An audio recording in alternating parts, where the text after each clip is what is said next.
4 ان کی بہنیں ہیں، 7 پیغمبر کی اولادیں ہیں۔ حضور پاک کے بیٹے بچپن میں فوت ہو گئے تھے، حضرت قاسم 2 سال کے سے پہلے فوت ہو گئے، حضرت عبداللہ یہ طائف میں ان کی قبر ہے، بنو سعد میں فوت ہوئے ہیں، حضرت ابراہیم کی قبر عثمان بن مظعون رضی اللہ عنہ کے ساتھ جنت البقیع میں ہے، 18 مہینے کے ہو کر فوت ہوئے تھے۔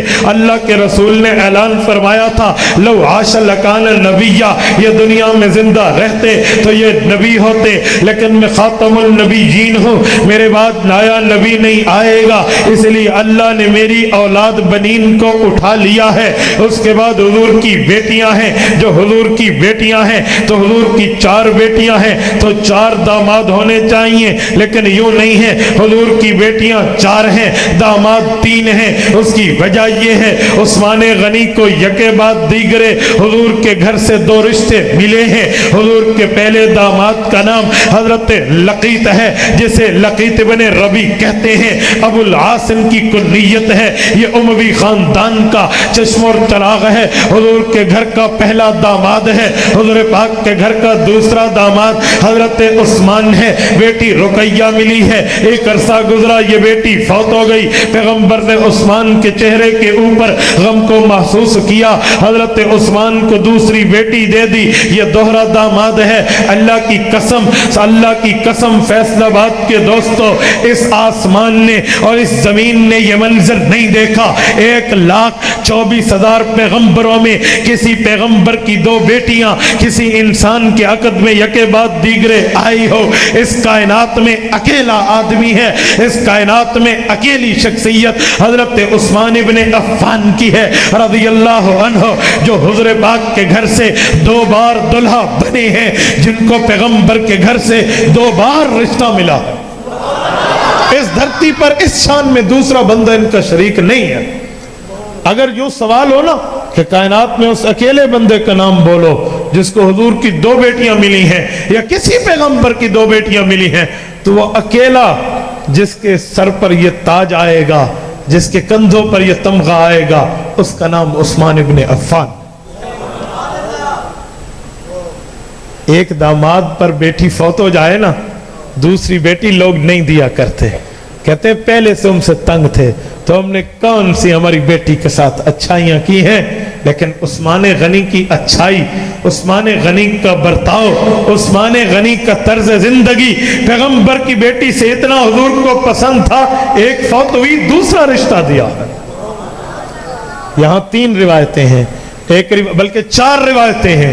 ایک روایت میں میری 10 بیٹیاں ہوتی، میں یکے بعد دیگرے دیتا جاتا، 40 ہوتی یکے بعد دیگرے دیتا جاتا، 100 ہوتی یکے بعد دیگرے دیتا جاتا، 200 ہوتی تو یکے بعد دیگرے دیتا جاتا۔ 200 بیٹیاں ہوتی نہیں ہیں، یہ صرف محبت بتانے کی بات ہے۔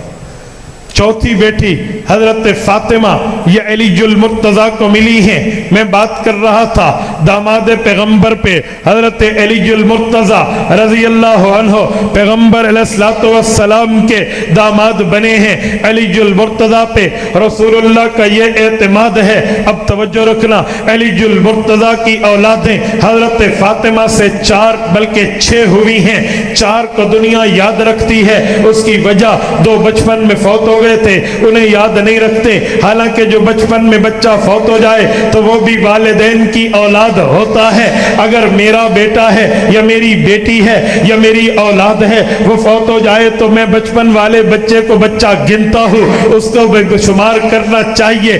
علی المرتضیٰ کی حضرت فاطمہ سے 6 اولادیں ہیں، 3 بیٹے ہیں، 3 بیٹیاں ہیں۔ پہلے بیٹی کا نام زینب ہے، دوسری بیٹی کا نام رقیہ ہے، تیسری بیٹی کا نام ام کلثوم ہے، اور پہلے بیٹے کا نام حضرت حسن ہے، دوسرے بیٹے کا نام حسین ہے، تیسرے بیٹے کا نام محسن ہے رضی اللہ عنہم۔ پیغمبر علیہ السلام کے یہ 6 نواسے اور 3 نواسے اور 3 نواسیاں، یہ 6 حضور پاک کا خاندان حضرت فاطمہ کی اولاد سے نکلا ہے۔ لیکن محسن بیٹا اور حضرت رقیہ یہ بہن بھائی جو علی کی بیٹی اور بیٹے ہیں، یہ بچپن میں فوت ہوئے ہوئے ہیں۔ فیصل آباد کے دوستو، ایک بات میں آپ کی خدمت میں مزید بھی کہنے لگا ہوں۔ فاطمۃ الزہرا نے اپنی بیٹیوں کے نام زینب، رقیہ، ام کلثوم کیوں رکھے تھے؟ اس کی وجہ کیا ہے؟ آج دنیا میں لوگ اپنی اولادوں کا نام رکھتے ہیں، اس کی وجہ یہ ہوتی ہے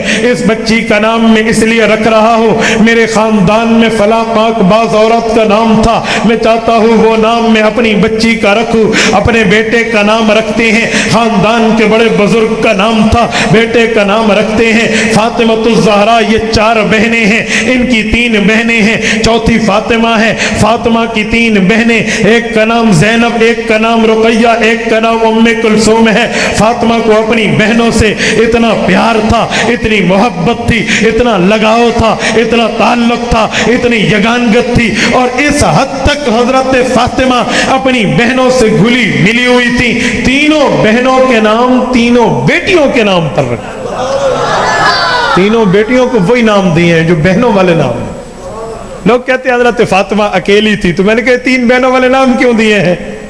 قرآن کریم سورت نمبر 33 سورت احزاب پارہ نمبر 22 اللہ فرماتے ہیں یا ایھا النبی قل لازواجک و بناتک و نساء المؤمنین یدنین علیہن من جلابیبہن ذالک ادنی ان یعرفن فلا یؤذین۔ قرآن کریم نے کہا ہے جیسے نبی کی بیویاں بہت زیادہ ہیں ویسے نبی کی بیٹیاں بھی زیادہ ہیں۔ قرآن کریم نے نبی کی بیٹی کا لفظ نہیں بولا، و بناتک بولا ہے۔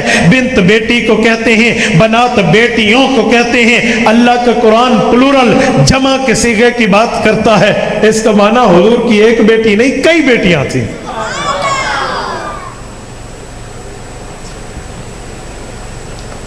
علی المرتضیٰ کی یہ اولادیں ہیں۔ سیدنا علی المرتضیٰ کی بات پر ایک بات کرتا جاؤں، حضور پاک علیہ الصلوۃ والسلام تشریف لائے ہیں۔ معراج کے سفر کے بعد حضور پاک علیہ السلام نے علی کو فرمایا یا علی اما ترضى ان تکون منی بمنزلت ہارون من موسیٰ الا انہ لا نبی بعدی۔ اے علی اس بات پہ تو راضی ہے اللہ نے تیرا اور میرا رتبہ یوں بنایا ہے جیسے حضرت موسیٰ علیہ السلام اور حضرت ہارون کا بنایا تھا، بس یہ یاد رکھنا میرے بعد نبوت ختم ہے۔ ایک بندہ مجھے کہنے لگا یہ تو پہلا خلیفہ حضرت علی بن رہا ہے۔ میں نے کہا جی وہ کیوں؟ کہتے ہیں سنی یہ روایت پڑھتے ہیں تو یہ تو ان کے خلاف دلیل ہے۔ میں نے کہا اس دھرتی پر آج تک ماں نے وہ بیٹا نہیں جنا جو اہل و سنت دیوبند کو دلیل کی دنیا میں پھنسا جائے، یہ تمہارا ایسے خوش فہمی والا دعویٰ ہے، آپ دلیل سے بات کریں میں جواب دے کر بات کروں گا۔ کہنے لگا حضور نے فرمایا تیرا اور میرا رتبہ ایسا ہے جیسے حضرت موسیٰ اور ہارون کا تھا، حضرت موسیٰ کے بعد حضرت ہارون کو نبوت ملی ہے، پتہ چلا حضور کے بعد خلافت کا پہلا حق علی کو تھا۔